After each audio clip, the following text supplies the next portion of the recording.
Magandang gabi mga masters, bali ngayon po ay 4 na videos po ma-upload ko po sa aking YouTube channel. Tama nga mga masters, 4 na videos nga po ang ma-upload ko po. Yon, what's up mga masters, nandito na naman tayo sa panibagong araw, panibagong kabanata na naman ang pagsasama-samahan natin ngayon guys.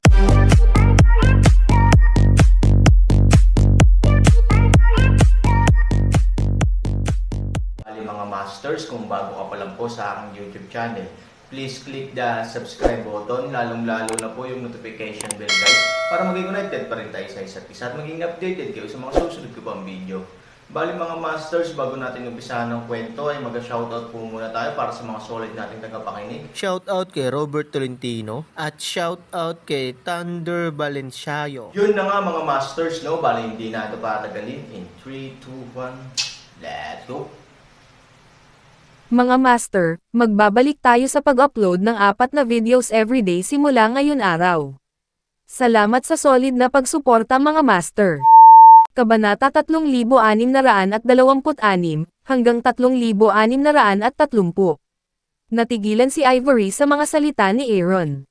Akala niya ay may plano ang Aaron na pabagalin ang kanyang mga tropa. Pinaalis niya pansamantala ang mga taong ito, ngunit hindi niya inaasahang gagawa ng ganoong desisyon si Aaron. Malinaw na sinabi sa kanya ng kanyang lolo na wala sa mga taong ito ang maaaring masaktan ng Aaron, ngunit ang Aaron ay nasaktan ang lahat sa isang pagkakataon. Pumunta si Ivory sa Aaron, marahang hinayla ang sulok ng damit ni Aaron at sinabi sa mahinang boses, "Hindi mo ba nakakalimutan ang sinabi ko sa iyo?" Binigyan ni Aaron si Ivory ng nakakapanatag na tingin at sinabing, "Kaya ko ito. Tingnan mo lang." Dahil alam ni Ivory kung gaano kalakas ang mga taong ito, hindi siya mapalagay. Ngunit pagkatapos makita ang mga mata ni Aaron, mayroon siyang pakiramdam ng katiyakan. Aaron, I am.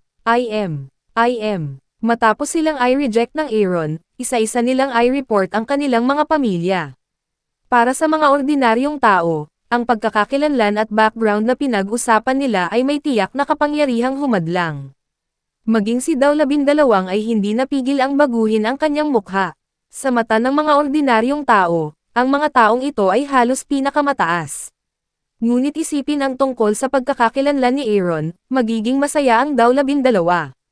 Bagamat makapangyarihan sila, parang wala sila sa harap ng Aaron. Paano ang pagkakaroon ng malakas na background? Mga ordinaryong tao lang. Ngunit si Aaron ang tunay na Diyos. Gaano man kalakas ang mga mortal, hindi sila makakalaban sa Diyos. Sa panahong ito, sunod-sunod na nagpunta rito ang maraming tao. Dumating silang lahat pagkatapos matanggap ang balita ng pagbabalik ni Aaron sa Yandeng Villa. Wala pang kalahating oras, 12-12 tao ang nagtipon sa pintuan ng villa. Ang pamilyang So, nang marinig ng matanda ang balita, mukha siyang malungkot. Natural, ayaw niyang gumawa ng gulo ang mga taong iyon para sa Aaron, dahil ang Aaron ay bubuo sa pamilyang So ngayon. Kapag ang Aaron ay nagkamali sa bagay na ito at nagdulot ng sakuna, ang pamilyang So ay hindi na uunlad ng maayos sa hinaharap. Mula sa pananaw ng mga interes, ang inaalala ng matanda ay hindi Aaron, ngunit ang hinaharap na pag-unlad ng pamilyang So. Kamusta ang sitwasyon? Ano ang ugali ni Aaron? Sabi ng matanda sa isang katulong sa tabi niya. Ang katulong ay nagpasok ng isang liner sa pintuan ng mga villa, upang malaman niya ang sitwasyon sa lugar ng villa sa unang pagkakataon. Malinaw na tinanggihan ni Aaron ang lahat, ngunit sinabi rin sa kanila, anuman ang pagkakakilanlan, lahat ay nagmamadali. Sabi ng katulong, "Go, umalis ka." Gulat na tiningnan ng matanda ang kanyang katulong at sinabing, "Sigurado ka bang hindi mali ang mensahe?" Sinabi talaga iyon ng Aaron. Oo naman. Matigas na tumango ang katulong, dahil ang dalawang salitang ito ay talagang nanggaling sa Aaron. Nalilito. Galit ang mukha ng matanda. Hindi niya akalain na ganito ang pakikitungo ng Aaron sa mga taong iyon. Hindi ba niya pipilitin ang sarili niya hanggang dulo? Kung tapos na siya, hindi ba siya susundan ng pamilyang So? No, I have to go. Ayusin mo agad ako ng boss. Sabi ng matanda. Sa parehong oras, Changjia Villa. Si Tian Changsheng, Tian Hongwei at Tian ay nakaupo sa sala nang hindi nagsasalita. Mas alam nila ang tungkol sa Hillside Villa kaysa sa pamilyang So. Pagkatapos ng lahat, Ang ari-arian sa Yandengshan Villa area ay pag-aari ng kanilang sariling kumpanya. Lolo, wala na ba talaga tayong magagawa? Hindi mo ba matutulungan ang kapatid ko? Nang makitang hindi nagsasalita ang dalawang matanda, hindi napigilan ni Tian Linger na magsalita. Bumantong hininga si Chan Changsheng. Gusto niya talagang tumulong sa Aaron, ngunit walang ideya si Chan Changsheng kung paano siya tutulungan o kung saan magsisimula. Ang mga taong ito ay hindi lokal sa Yuncheng, galing sila sa buong bansa, at lahat sila ay may magandang katayuan. Ang maliit na kapangyarihan ng Changjia ay hindi maaaring gumanap ng anumang papel. Linger, sinabi na sa iyo ni Lolo ang pagkakakilanlan ng mga taong iyon. Hindi ka matutulungan ng makalangit na pamilya sa bagay na ito, sabi ni Chan Changsheng. Mas mature na si Tian Linger ngayon. Naiintindihan din niya na ang mga background ng mga taong iyon ay hindi kapaki-pakinabang kapag dumating si Changjia. Kahit ang mga taong iyon ay hindi pinapansin si Changjia. Ngunit ang Aaron ay nakatagpo ng isang malaking problema, kung ang Changjia ay walang ginawa, hindi ito magiging posible para sa Tian Linger. Pagkatapos ng lahat, ang kanyang ama, si Tian Hongwei, ay inilagay sa mahalagang posisyon sa proyekto ng bagong urban area. Sa panahong ito, mataas ang ugali ng pamilya Tian na wala itong kinalaman sa sarili nito. Kung ang Aaron ay hindi nasisiyahan dito, maaari itong magdulot ng hindi kilalang pagkalugi sa pamilyang Tian. Bagamat wala tayong magagawa, kailangan nating ipakita ang ating saloobin. Kailangan nating manindigan sa panig ng aking kapatid.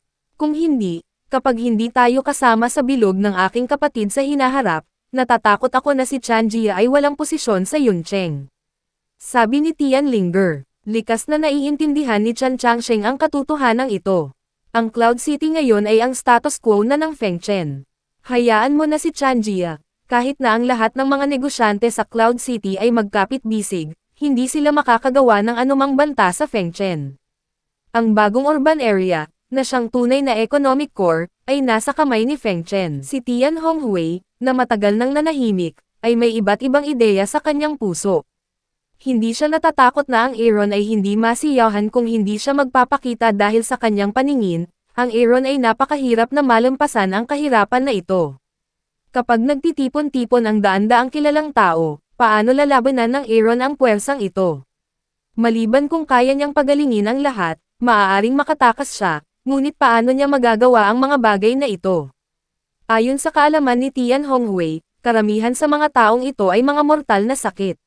Nakahanap na sila ng mga sikat na doktor sa buong mundo. Halos masentensyahan ng kamatayan ang mga estudyanteng medikal. Walang makakapagpagaling sa kanila maliban kay Daluo Jingxian. Tungkol naman sa usapin ng ama ni Su, sa opinyon ni Tian Hongwei, ito ay swerte lamang ng Aaron. Ngunit ang isang swerte ay hindi nangangahulugang lahat ng pagkakataon. Dad, I think it's time we redeployed the plan, sabi ni Tian Hongwei kay Tian Changsheng.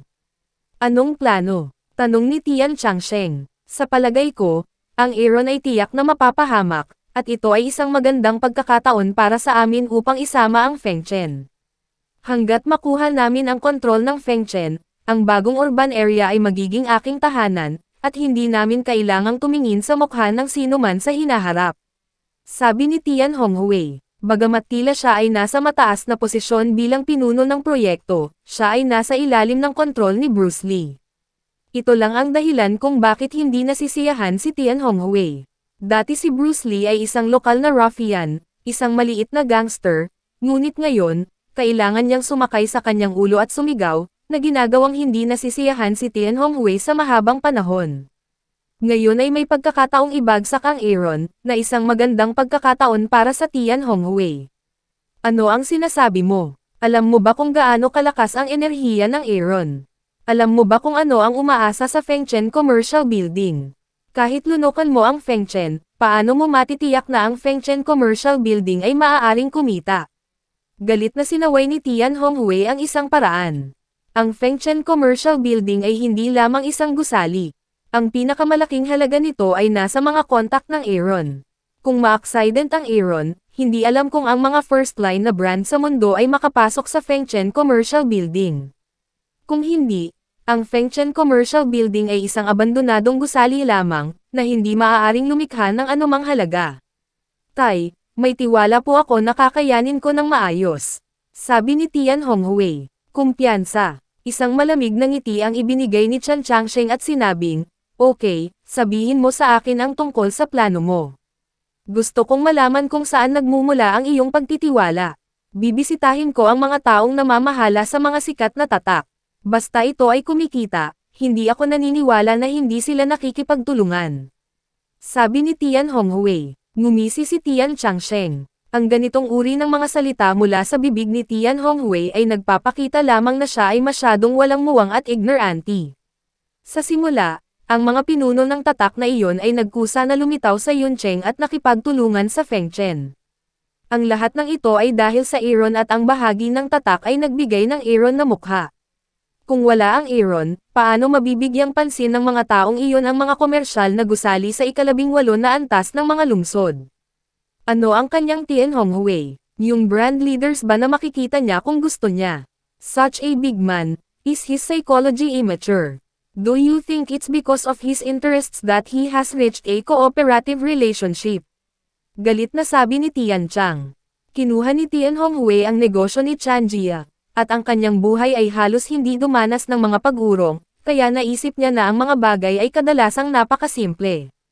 Gayunpaman, mula sa araw na dumating ang mga pinuno ng tatak na iyon sa Yuncheng, alam ni Tian Honghui na ang nasasangkot ay hindi lamang ang mga interes, kundi ang kapangyarihan ng network ng Aaron, at marahil ang takot sa Aaron mula sa mga tatak na iyon.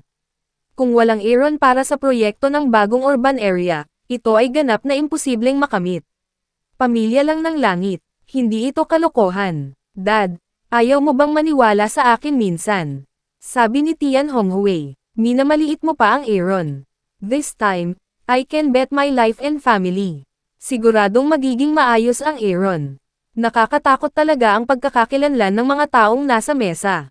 Pero ang hidden background ng Aaron ay talagang hindi simple. Ako hindi alam kung alin ang mas mabuti o kung alin ang mas mahina. Pagkatapos ng isang paghinto, nagpatuloy si Chan Changsheng, at sa palagay ko ay hindi sulit ang pagsusugal sa iyo. Malamang nawala si Chan Jia. Ito ang sarili niyang anak, ngunit kailangang sabihin ni Chan Changsheng nang walang awa kaya tinalikuran niya ang ideya. Ang mukha ni Tian Honghui ay mapatla at ang kanyang mga mata ay ayaw. Sa kanyang opinyon, ito ay isang pagkakataon para kay Chan Jia na tumalikod, ngunit hindi payag si Chan Changsheng na bigyan siya ng pagkakataong ito. Mahirap bang aapihin siya ng isang munting bastard sa buong buhay niya?